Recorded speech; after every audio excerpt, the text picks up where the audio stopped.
So thank you for attending, and thanks to Lightbend and the organizers for inviting me. So I want to talk about reactive DDD and the problems that we encounter when we're using reactive and distributed computing and so forth, and discuss some of the ways that people have tried to solve problems of distributed computing, and maybe give those attending here and all of you a way to maybe think differently about how to solve these problems. So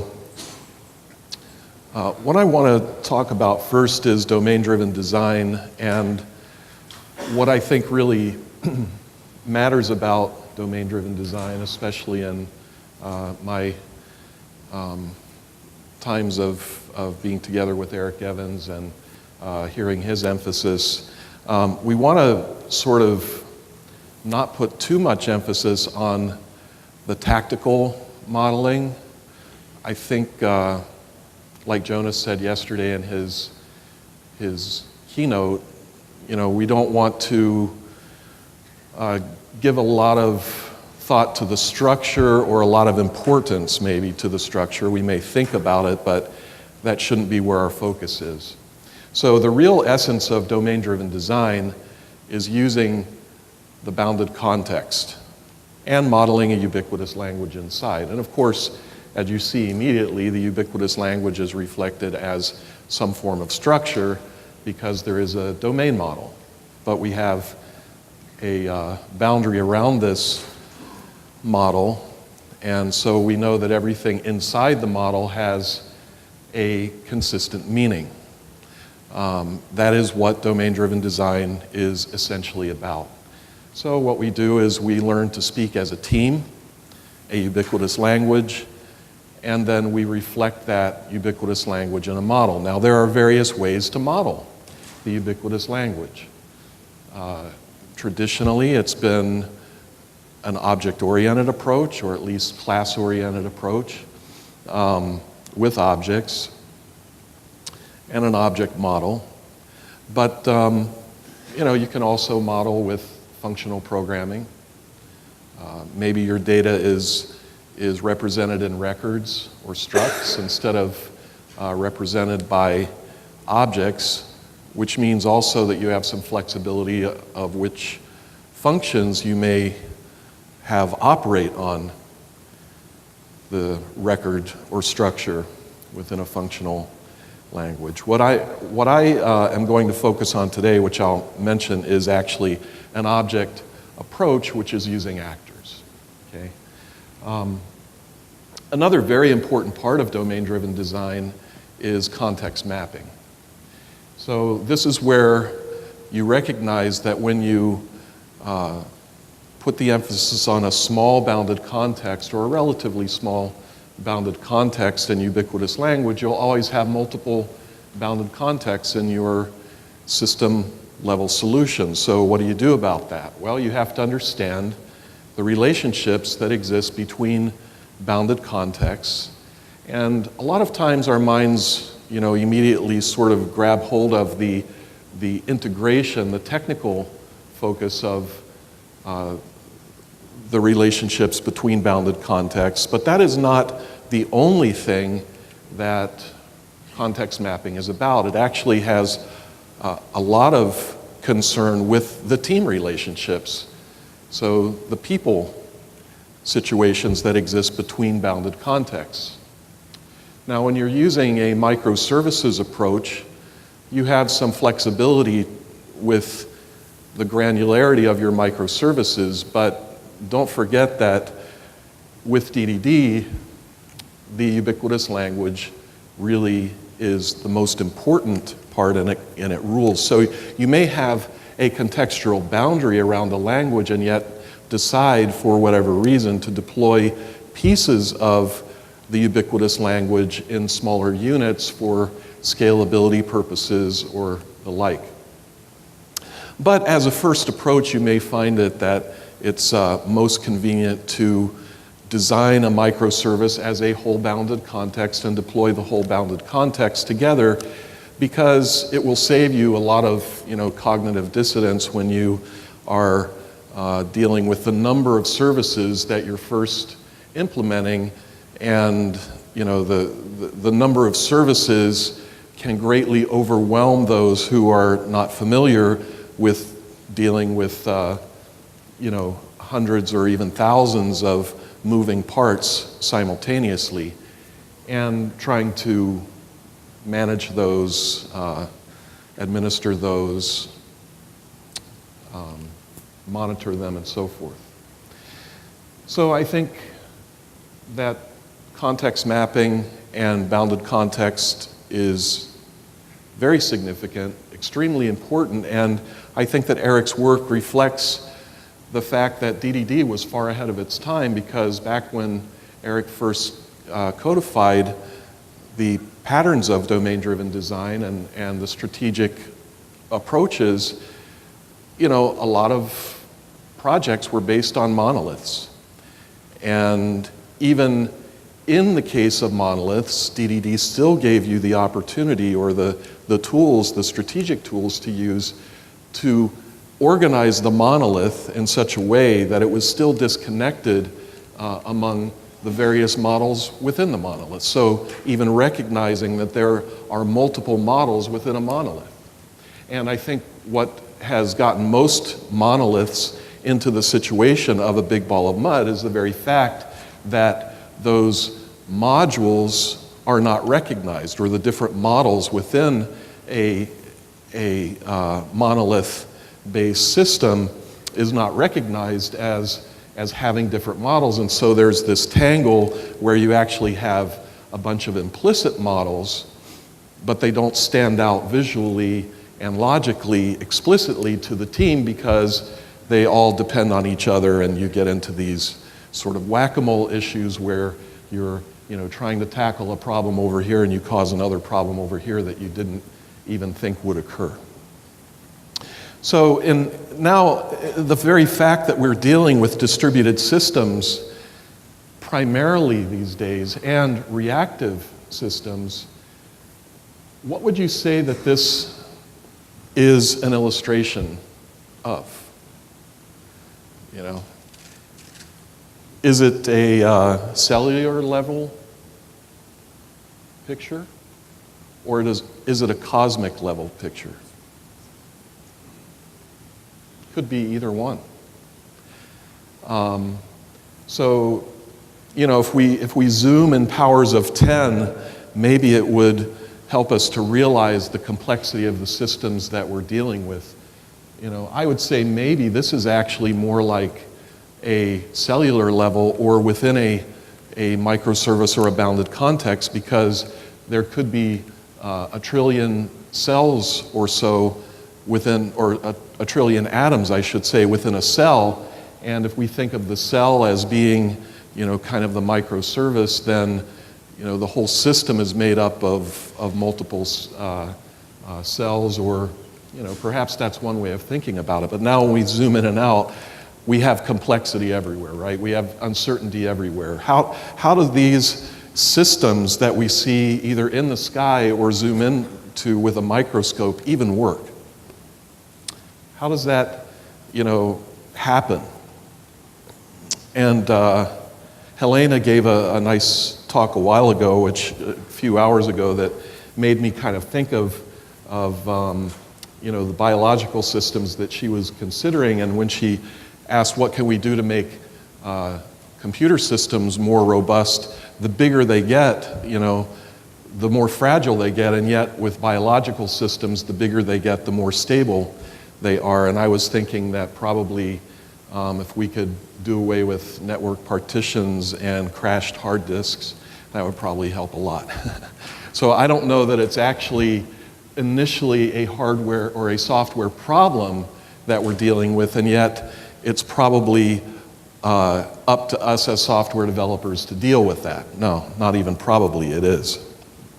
So I'm talking today about reactive at the actor level, but not only at the actor level, we have reactive systems that are multiple microservices that have actors or asynchronous components running within them, and then things happening asynchronously between different services, and all of this is helping us to develop full systems. Now, I just wanted to make a point, but probably today, Donald Knuth is best known, well, of course, you know, the art of computer programming, but a lot of people quote Donald Knuth as saying, premature optimization is the root of all evil, right? Isn't that what we hear all the time? And so it's this argument, it's this sort of knee-jerk reaction. You see a programmer trying to solve sort of a, you know, performance problem that they perceive, and the programmer says, well, or the team says, that's evil, right? But do you know what Donald Knuth actually said? He said, we should forget about the small inefficiencies. Premature optimization is the root of all evil. So ignore the small inefficiencies, but what about the big inefficiencies that we run into? And another thing that Donald Knuth said, which I think is very important about this subject, is that people who are only casually interested in computers should have at least some idea of, or more than casually interested in computers, should have at least some idea of the underlying hardware. Otherwise, the programs they write are pretty weird. So think about that today. Think about the, you know, hundreds of thousands of software systems out there that are running single-threaded. It's pretty weird in an age when we have so many cores to take advantage of. So back in 1973, and let's say even clear up until, you know, the year 2000 or early, you know, maybe 2003, we saw these kinds of processors where we had an exponentially growing, or at least, you know, a very aggressive growth of processor speeds and transistors over time, but then boom, you know, 2003 hits and we see processor speeds just completely tail off, and now it takes about 9 years to see what we used to see maybe in a year and a half or so in processor speeds. And so what has happened? Okay, we want more power in a processor, we go with more cores. And more cores, and yet not much faster cores. So as we develop reactive systems, we should really think about the cores that are available to us, and if we don't think about the cores, like Donald Knuth said, our software is going to be pretty weird, in this day and age especially.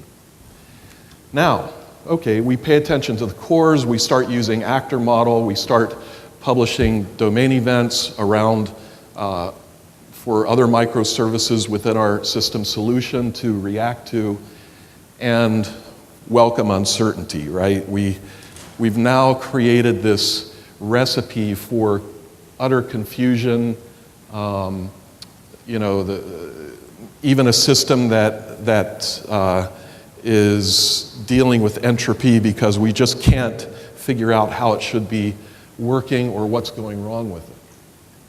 So I thought that this was a pretty useful definition of uncertainty. Maybe you agree? Uncertainty is the state of being uncertain. So, you know, but you know what this actually tells us? Uncertainty is a state. Are you familiar with state? I think you are. So actually we learned something. It's a state. Let's see if we can deal with this state. So some synonyms for uncertainty are unpredictability, unreliability, riskiness, chanciness, okay, and so forth. Which really translates to, it makes us uncomfortable, right? But being uncomfortable is not necessarily a negative thing. It makes us think.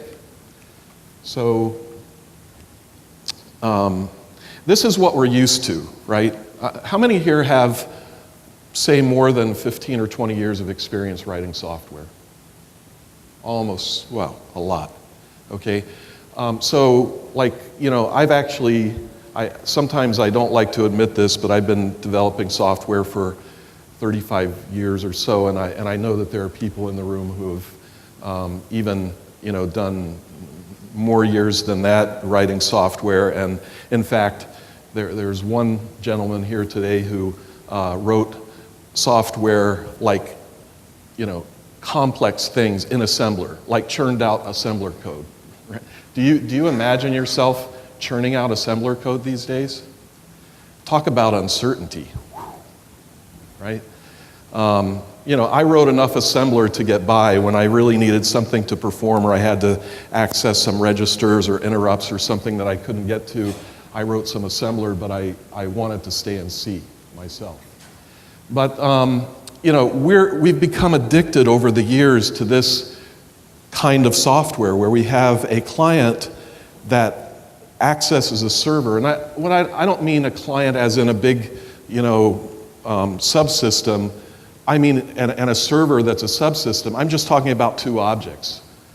An object that performs some service and a client that's interested in that service, and they're both objects. And so when the client asks for some service, it's invoking a method. And when it invokes that method, it blocks.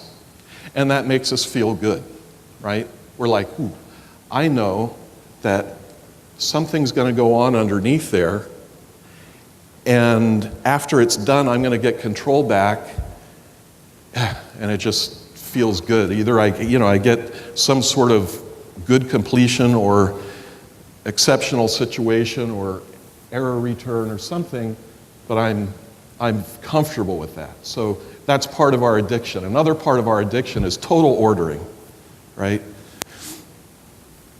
And we want total ordering in the worst way. We just like sequence.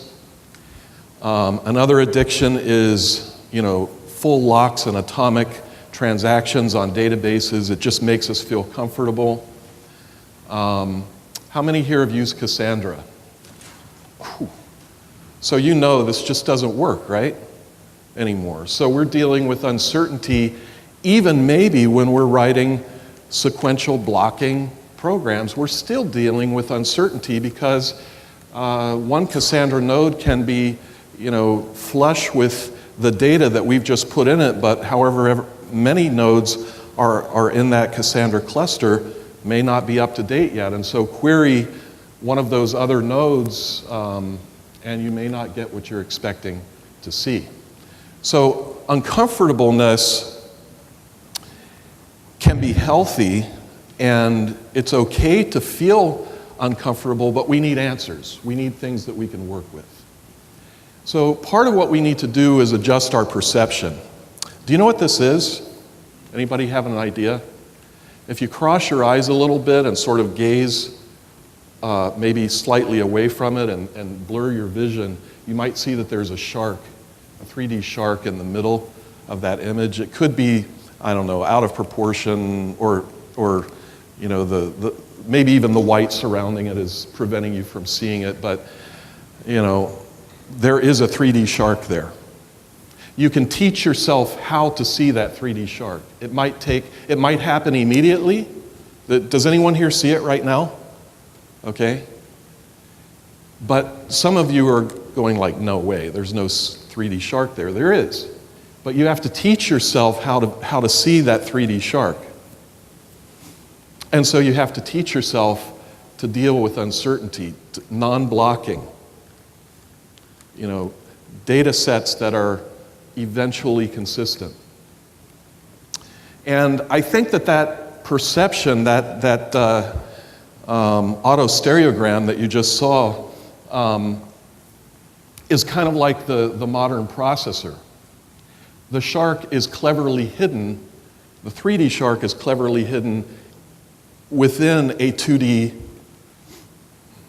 image, and multiple cores or multiprocessing is cleverly hidden in processors that remind us of processors 10 or 15 years ago that were still operating on a single thread all the time. So we have to learn to deal with this. Now, one approach to dealing with this situation is to create a fortress around our microservice, right? So we've got this piece of deployed software, and we're like, okay, here's what we should do. We know that we're running asynchronously. We know that there's data that's inconsistent all over the place. But for our sake, why don't we create an environment where everything looks synchronous to us? And so we create this fortress that might look like this. So we have an incoming domain event, and there's uncertainty associated with that domain event. Why? Where did it come from? How long ago did it happen? Is it in the right sequence? Is it in the correct order? Those are just a few of the questions.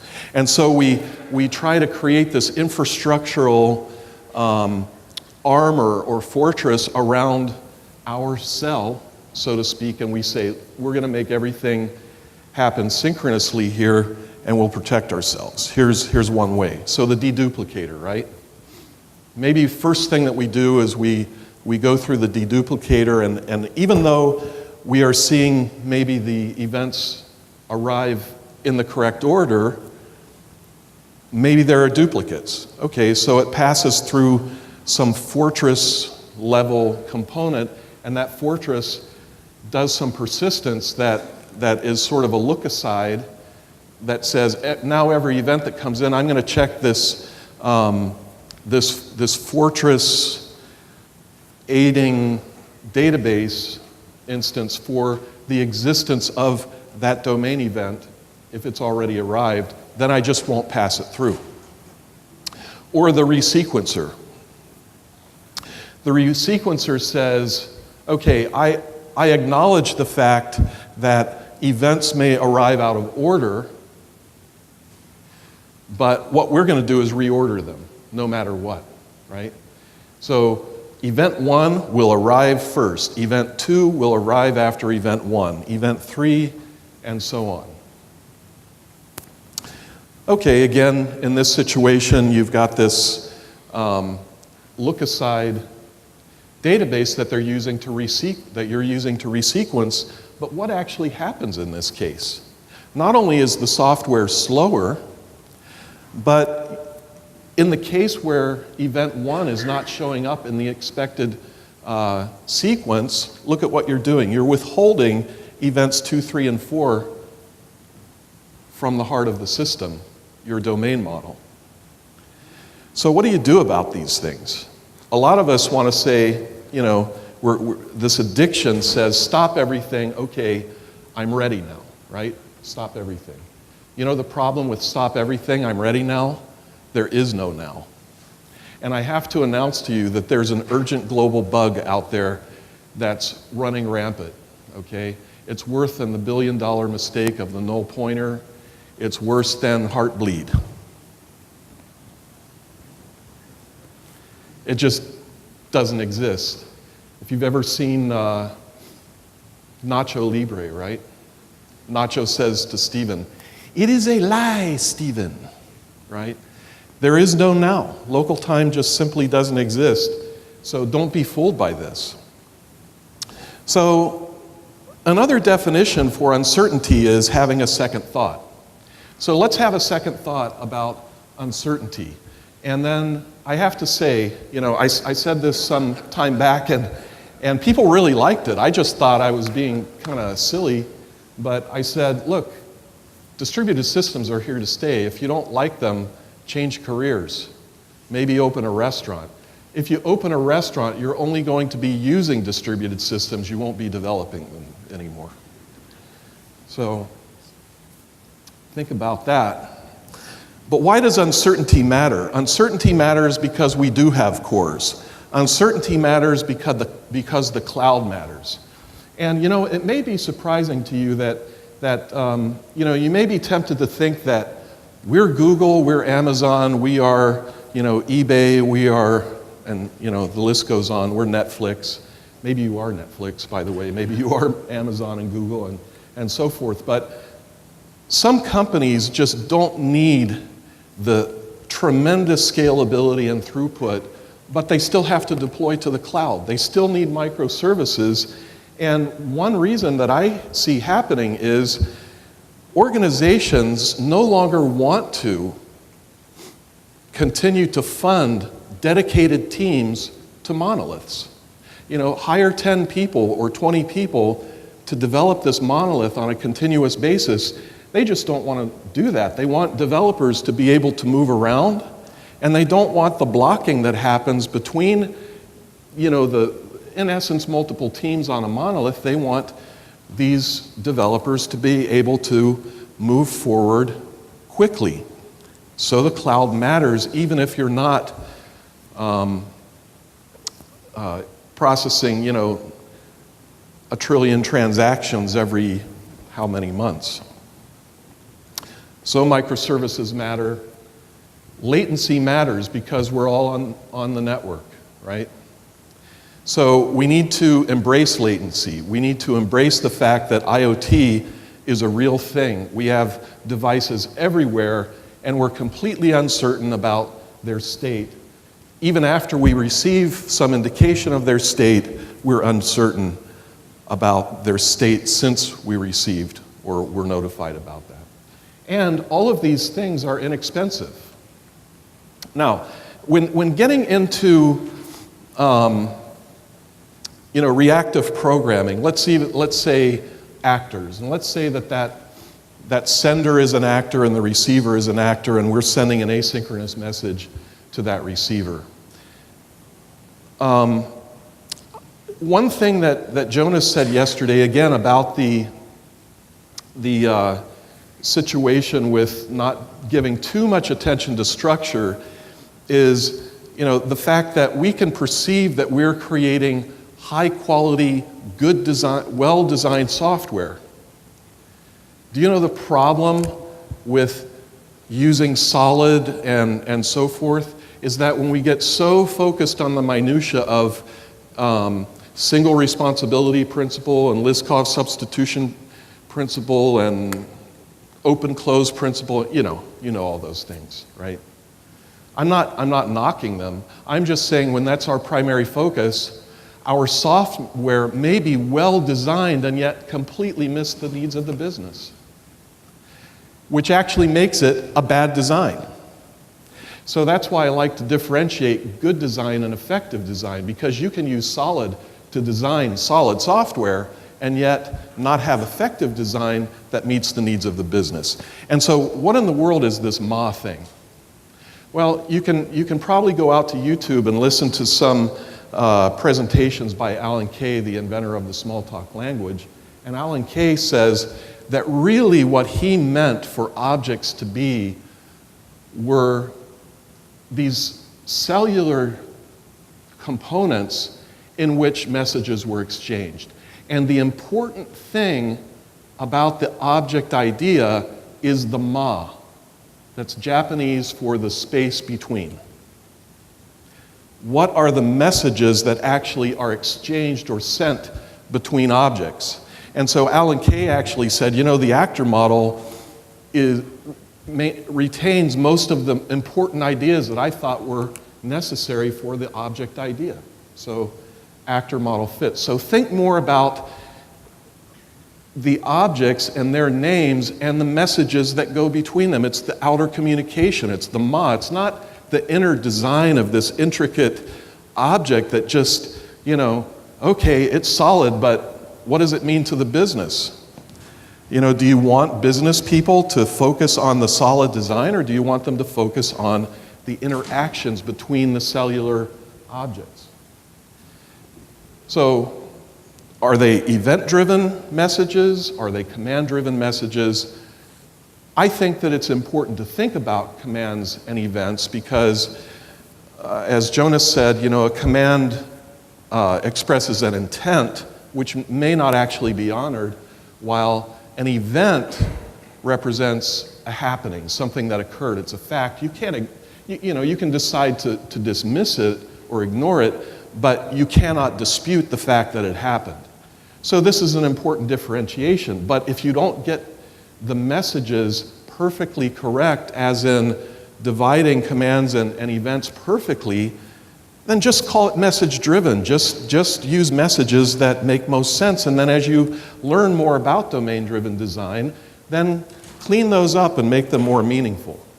So what we're actually after here are reactive systems and dealing with the fact that state is uncertain. And interestingly, yesterday evening, Jonas quoted Pat Helland. The same quote that I have here is, in a system that can't count on distributed transactions, the management of uncertainty must be implemented in the business logic. So let's examine that. And this is basically the idea that Pat Helland proposes in that paper that I just referenced, Life Beyond Distributed Transactions. And he talks about partner activities. So between entities in the system, Pat Helland says, we have partner activities. And when some sort of state or some kind of message or event reaches another partner, the partner makes a notation of the fact that I had this partner activity arrive, and then that helps me to deal with a fact that this happened. And this is kind of how I see that model working, okay? So we have a partner activities. It's a value object, so it's immutable. Well, it's immutable from the standpoint of I'm going to add new objects into the activity, but I'm carefully protecting the state otherwise. And as partner activities arrive, I record them, and then I can ask the partner activity, have you seen this activity from this partner? So, for example, if an event has already arrived, we can be idempotent and ask, have you seen this? And if you have, you can ignore it. But I think that we should take uncertainty further than this, because I think that uncertainty becomes part of the business when you are using distributed computing, because it's an undeniable fact that the business is now leveraging this new kind of technology, and uncertainty is introduced, and so let's introduce that into our ubiquitous language. So I think that modeling complexity actually ends up much less complex than the de-duplicator at the edge and the resequencer at the edge and even the activity, because we're going to model our domain now continuously, explicitly regarding the uncertainty, and we're going to know just where we are at any given time, and we'll know what we're missing, and we even know how long we can be missing it. So we have to think about our core domain. This is important. We're modeling uncertainty in the core, what is strategically significant. And how do you deal then with duplicate communication? So an entity is going to receive some stimulus.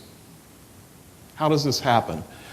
The orange components toward the left side are events. They are coming in from other microservices, okay? But what we're going to do is we're going to translate those events at the boundary of the microservice, so at the infrastructure. And just to show you what I mean by infrastructure, it's that darker green section, the domain model's on the inside, right? So it's going to translate the events at that level, and those events are translated into commands. Now we have the opportunity to not just disregard the event, but refuse to react to the command, where the command is, in the imperative that says, do this, right? So how do we deal with a duplicately delivered domain event and therefore a duplicate command?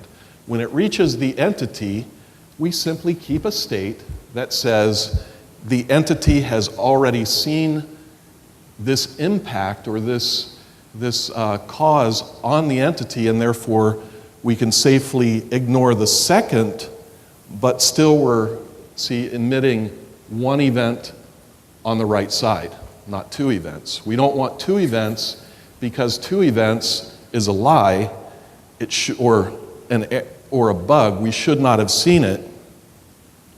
but the event on the right-hand side is a true record of a fact that occurred. And here's this, an idea of how to do this in code, and I hope I don't, insult the sensibilities of the Scala folks here, but you can probably understand this. We have a progress class and some specs. And we're going to initialize these specs to nothing. And as our progress is achieved, as in we're now seeing a denied for pricing progress come in, and this is against a service that's been priced and through a proposal, we're going to say that we're going to add to the spec, that the price was denied, or the progress has a price denied state in it. Okay. Now we can simply ask, has the state failed? I'll show you more about that in a moment. What about duplicate? There are two kinds of duplicates that you have to deal with: non-commutative and commutative, right? And both of these can be handled. This is non-commutative. This is where we see multiple events coming in. We translate the commands or the events into commands, and we keep the state, and we can simply safely ignore a redelivery if we know that our state has, or we can safely make the change again. So this is a way to do the non-commutative. This is really just a re-reflection of the one that we already had. But notice that we return an already seen result for the progress, because we want the outer proposal to know that it can safely ignore this and not emit another event. What about ordered sequences? An ordered sequence should just be allowed to happen in an unordered way. Just simply deliver the event. Let it through as a command, right? We're translating events into commands, and we're letting them through to the entity or our aggregate.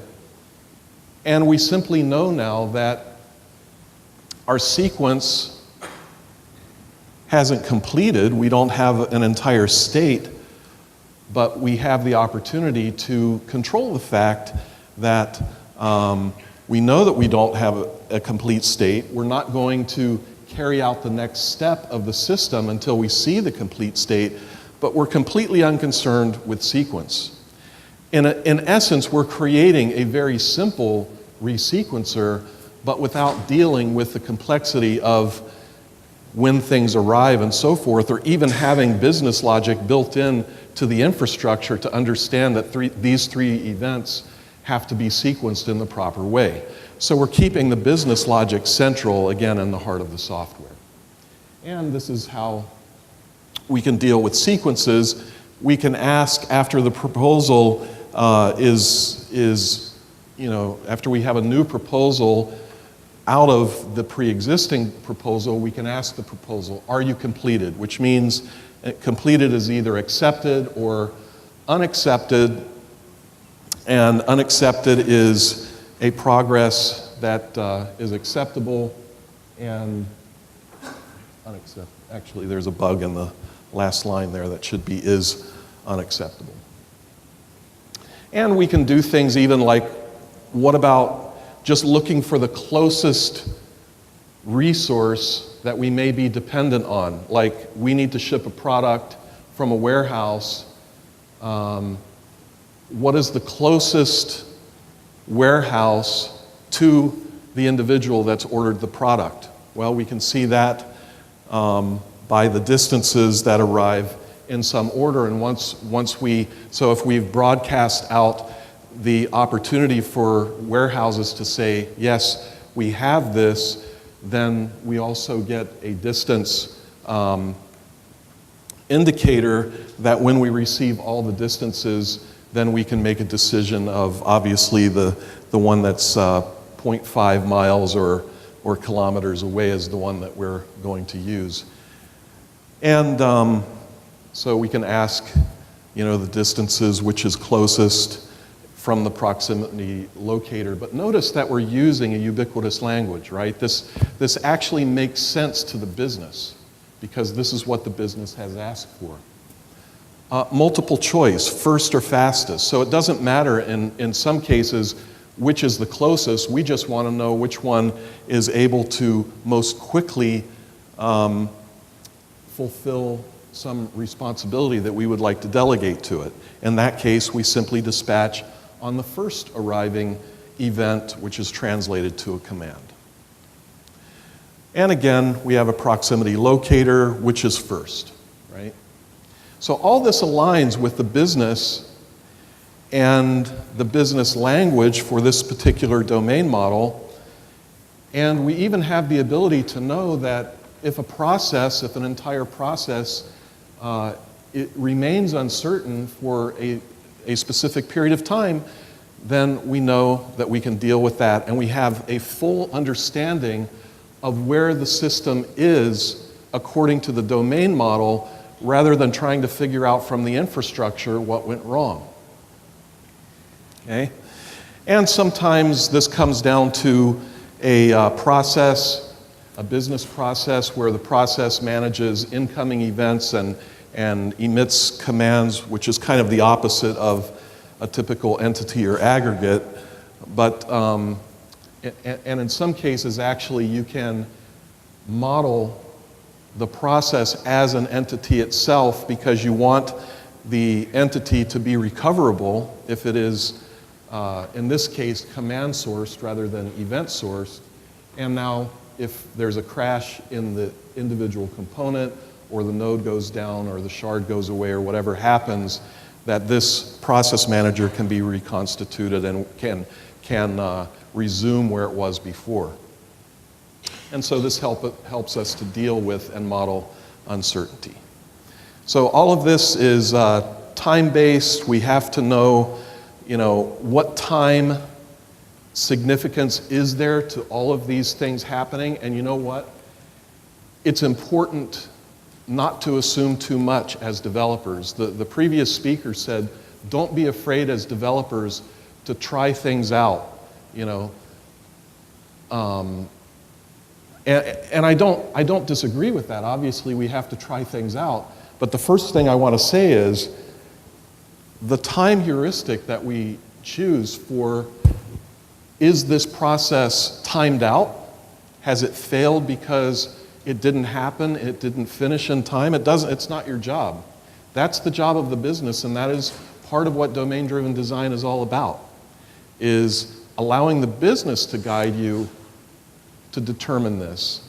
And it's also a real safety for developers not to make the mistake of choosing 5 seconds as the timeout, because when 5 seconds should have been 10 seconds instead of 5 and things start failing everywhere, you're in big trouble. Whereas, frankly, if you're in a startup and the CEO chooses 5 seconds, well, we need to make some adjustments. Let's increase it to 10 seconds, right? There's a complete difference in the way that your selection of time is perceived by the business. So use the business to make important decisions. Be uncomfortable, but make decisions.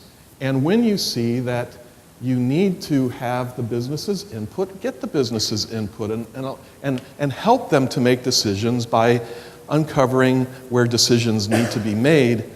And then another heuristic is just simply start with what you know. So I was asked, how do you start out in this situation with modeling uncertainty? Well, you know that you are emitting some kind of domain event, and you know that should result in some sort of outcome for you eventually.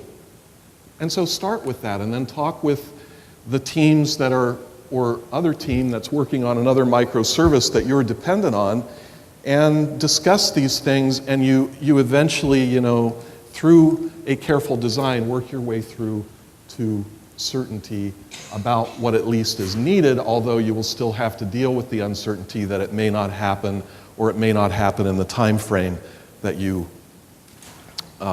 expect. So thank you for attending, and I wonder if I have time for any questions. Now, we started about 12 minutes late, I think. So yeah, I think we have some time for questions if you'd like.